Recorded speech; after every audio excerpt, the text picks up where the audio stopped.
एक सब्सक्राइबर ने पूछा है स्वदेशी पॉलिटिक्स में क्या करें। सब्सक्राइबर ने अपने एंट्री लेवल्स और लॉस या प्रॉफिट जो भी है उनको वो डिक्लेयर नहीं किया है इस वीडियो के बनने तक। तो मैं एक गेस कर रहा हूँ कि शायद उनको इसमें लॉस हो रहा है या तो उनके प्रॉफिट्स बहुत बुरी तरीके से मार खा रहे हैं। क्यों मुझे ऐसा लग रहा है, इसके चार्ट में आके मैं आपको दिखाता हूँ। अभी यहाँ पे आपको जो कैंडल के विक्स होते हैं, अगर विक आपको नहीं मालूम, ये एक कैंडल होता है रेड या ग्रीन जो भी, इसके ऊपर में ये बत्तियां होती हैं, तो इसको कैंडल के विक्स बोली जाती है। तो ये विक्स जो है ये यहाँ स्क्रीनर पे इस प्लेटफॉर्म पे नहीं दिखते।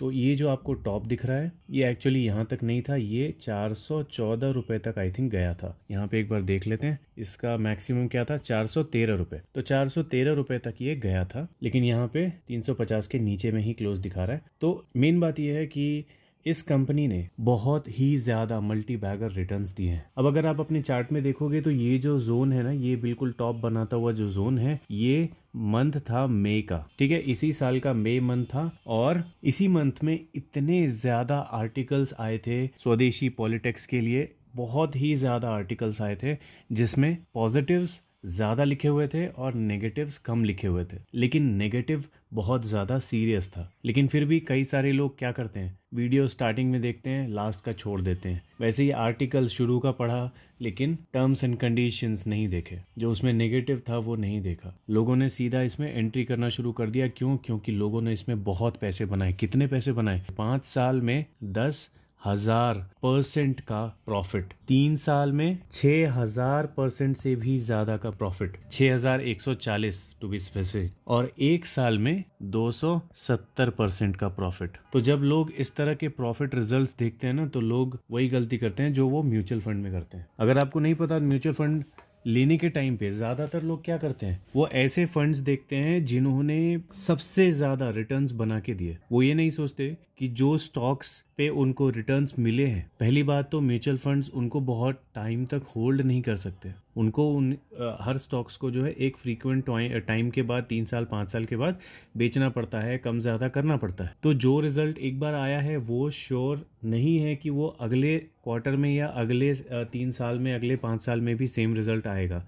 तो अगर आप 1 2 3 4 5 म्यूचुअल फंड को कंपेयर कर रहे हो और उसमें आपको ये म्यूचुअल फंड्स पिछले 5 साल में या 10 साल में सबसे ज़्यादा प्रॉफिट देता हुआ दिख रहा है, तो ये कोई गारंटी नहीं है कि यही म्यूचुअल फंड आपको भी आपके इन्वेस्टेड अमाउंट पे सेम प्रॉफिट या उससे ज़्यादा प्रॉफिट देगा। सबसे बकवास रिटर्न देने वाला भी हो सकता है कि टॉप परफॉर्मर हो जाए 3 साल 5 साल के बाद। ये सारी चीज़ें डिपेंड करती हैं कि सेट ऑफ स्टॉक्स जो है इस म्यूचुअल फंड के पास वो कौन से हैं। अगर वो स्मॉल कैप है, मिड कैप है, तो उसमें कौन से स्टॉक्स हैं, कितने सेफ स्टॉक्स हैं, कितने रिस्की स्टॉक्स हैं, कौन सी इंडस्ट्री के स्टॉक्स हैं, ठीक है। और ये एक म्यूचुअल फंड है, ये दूसरी कंपनी का म्यूचुअल फंड है, इनके फंड मैनेजर्स भी बदलते रहते हैं हमेशा। तो उनके इन्वेस्टमेंट करने का जो है तरीका भी बदलते रहता है। ओके, तो हम बात कर रहे थे स्वदेशी पॉलिटिक्स की। यहाँ पे भी वही गलती हुई है। लोगों ने वो डेटा देखा, 6,000% का 3 साल में कमा लिया लोगों ने, 270% सिर्फ 1 साल में कमा लिया लोगों ने।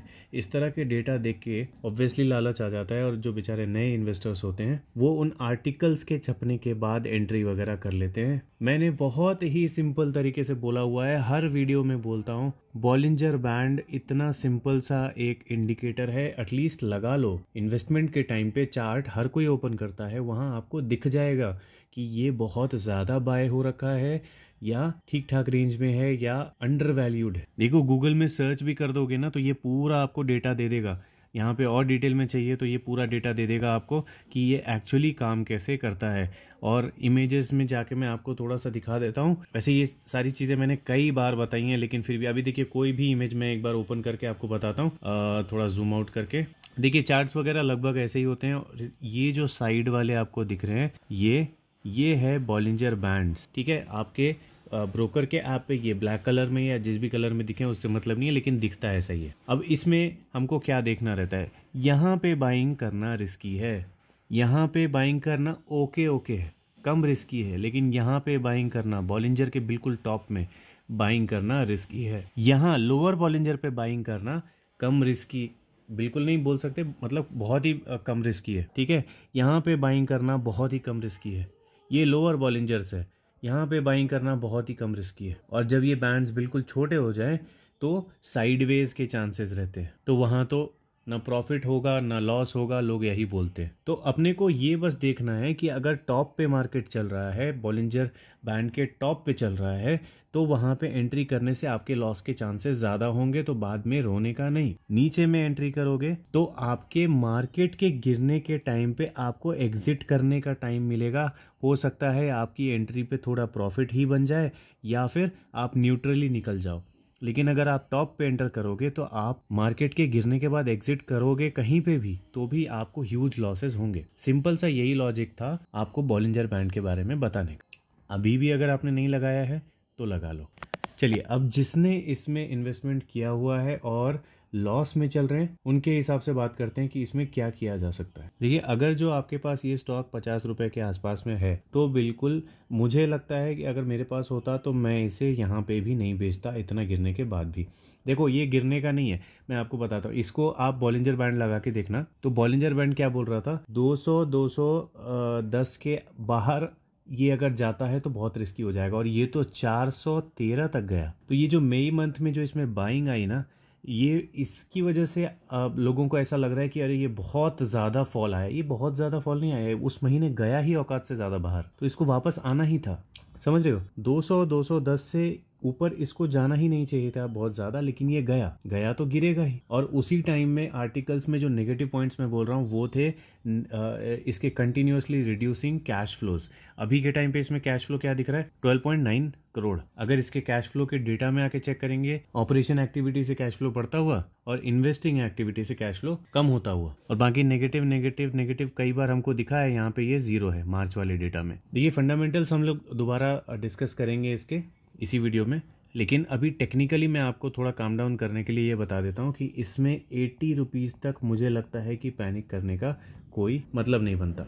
ठीक है, अगर आपने इसे हाई पे बाय किया है वो आपका ब्लंडर है, लेकिन अगर आपको लॉस में बेचने का मन बिल्कुल भी नहीं है तो आप 80 रुपीज़ 70 रुपीज़ के आसपास तक वेट कर सकते हो, क्योंकि 80 के नीचे अभी जैसे मेरे पास ये स्टॉक नहीं है। ठीक है, स्वदेशी पॉलिटिक्स डिस्कस मैंने कई बार किया है, लेकिन ये लेवल में कभी आया नहीं तो मैंने कभी लिया नहीं, मेरी आदत है, आप सबको पता है। तो मेरा जो इसमें इस साल का बाइंग का लेवल था वो अराउंड 80 रुपीज़ के आसपास था या इसके नीचे। तो 80 के जब ये नीचे जाएगा तब मैं इसमें लेवल्स ढूंढना शुरू करूंगा, उससे पहले मैं इसकी तरफ देखूंगा भी नहीं। ठीक है, ये तो हो गई पहली बात। अब चेक करते हैं इसके फंडामेंटल्स, उसके बाद देखेंगे कि 80 के कितना नीचे या कितने ऊपर से ये भाग सकता है। जैसे अभी लास्ट डे भी देखेंगे तो 2.26% ये भाग गया था। वैसे तो मार्केट बहुत ज़्यादा तेज़ भागा था, तो उसमें 2.26% भागा, तो कोई ऐसे बुलिशनेस वाली बात नहीं है। देख सकते हैं मार्केट कैप जो है बहुत ही छोटा है। 3 साल पहले सिर्फ 22 करोड़ का मार्केट कैप था, अभी 415 का है। फाइनेंशियल्स अभी भी स्ट्रांग दिख रहे हैं, प्रमोटर्स कॉन्फिडेंट दिख रहे हैं, और स्टॉक का पीई जो है बिल्कुल गटर में घुसा हुआ है। ओके, तो हमने चार्ट देखा लेकिन पीई रेशियो नहीं देखा। तो यहाँ पे एक बार 3 साल का पीई रेशियो देखते हैं। यहाँ पे देखिए प्रॉफिट्स नीचे जा रहे हैं, पीई भी नीचे जा रहा है, मीडियन के पास ही इसका पीई है, लेकिन ईपीएस भी बढ़ते हुए होने चाहिए थे। वो ज़्यादा हमारे लिए अच्छा एक पॉजिटिव सिग्नल होता कि एंटर इसमें किया जाए या नहीं। शेयर होल्डिंग पैटर्न में आके देखेंगे तो लॉन्ग रन में प्रमोटर्स ने स्ट्रेंथ दिखाई है, कॉन्फिडेंस दिखाया है, लेकिन डीआईआई ने, एफआईआई ने, सॉरी एफआईआई तो है ही नहीं इसमें, तो डीआईआई ने इसमें कोई कॉन्फिडेंस शो नहीं किया है और एफआईआई ने इसमें कोई एंट्री नहीं की है। तो इसको भगाने वाला अभी फ़िलहाल कोई है ही नहीं।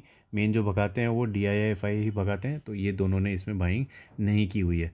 तो हो सकता है इसमें आपको बहुत तेज़ी ऐसे कोई दिखाई ना दे, लेकिन डेट फ्री कंपनी है, तो अगर हमें ये बहुत ज़्यादा नीचे मिल जाती है तो लॉन्ग रन के हिसाब से इसमें एंट्री हम लोग कर सकते हैं। लास्ट टाइम इसमें एंट्री मेरी जो बन रही थी, मंथली एसआईपी लेवल बन रहा था, वो बहुत पहले की बात है, बहुत पहले बन रहा था, 2023 में आई थिंक फरवरी या मार्च के आसपास बन रहा था। ठीक है, लेकिन मैंने फिर भी एंट्री नहीं की क्योंकि उस टाइम में मैं कुछ चीज़ें सीख रहा था, तो ये स्टॉक में एंट्री नहीं की, किसी और स्टॉक में एंट्री की। तो कोई बात नहीं, बहुत सारे स्टॉक मेरे से मिस हुए तो ये भी मिस हुआ। उस टाइम में मैं थोड़ा सेफ स्टॉक्स में ज़्यादा इन्वेस्ट करने के पीछे लगा हुआ था, इसलिए इस तरह के छोटे स्टॉक्स में एंट्री नहीं ली मैंने। ले लेता तो बहुत पैसे मैं भी कमा लेता, और प्रॉफिट बुकिंग लेवल्स तो मैं बताता ही रहता हूँ। अगर मैं इसे बेचता ना तो हो सकता है कि मैं शायद इसे 170 से 200 के बीच में कहीं पे बेच देता, जब ये बहुत ज़्यादा भागा था तभी, क्योंकि मुझे बहुत ज़्यादा, मतलब इतना ज़्यादा ये ऊपर चला गया था उस टाइम में कि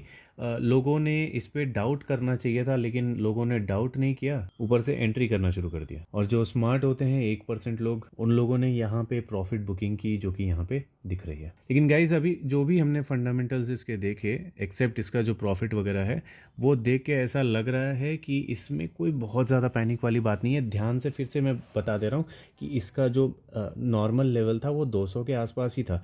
ये सडनली स्पाइक किया और वहाँ से गिरा, तो इसको इग्नोर करना पड़ेगा हमें। ओके, आप इमेजिन कर लो कि ये इसमें हुआ ही नहीं, तब आपको ये चार्ट जो है नॉर्मल लगेगा थोड़ा सा, और ये गिरावट भी नॉर्मल लगेगी। ठीक है, तो जैसा मैंने बोला 80 रुपीज़ तक, 70-80 रुपीज़ तक इसमें बहुत ज़्यादा पैनिक करने की ज़रूरत नहीं है। अगर वहाँ पे कुछ पॉजिटिव सीन्स आप बनते हैं इसमें, तो इसमें एवरेजिंग कर सकते हो, या फिर जिनके पास नहीं है वो न्यू एंट्री कर सकते हो। पॉजिटिव सीन्स बनते हैं तो अब ये 80 रुपीज़ पे इस साल आएगा, अगले साल आएगा, वो देखी जाएगी। ठीक है, अभी भी अगर आपको कुछ डाउट है, किसी और वे में आप चाह रहे थे मुझे इसे एक्सप्लेन करना, तो आप कमेंट करके बता देना। अदरवाइज़ इससे ज़्यादा डिटेल में मैं किसी स्टॉक को क्या डिटेल बताऊं पता नहीं। न्यूज़ वाइज भी मेरे पास ऐसा कुछ खबर वाला सीन नहीं है जो मैं आपसे शेयर करूं। ठीक है, तो टेक्निकल फंडामेंटल यही दो चीज़ें थी जिसके ऊपर हम लोग इसमें डिसीजन ले सकते हैं। अगर मैं इसमें बाइंग करूंगा तो मैं आपको अनाउंस कर दूंगा, या तो यूट्यूब पे या तो टेलीग्राम पे। मिलते हैं अगली वीडियो में।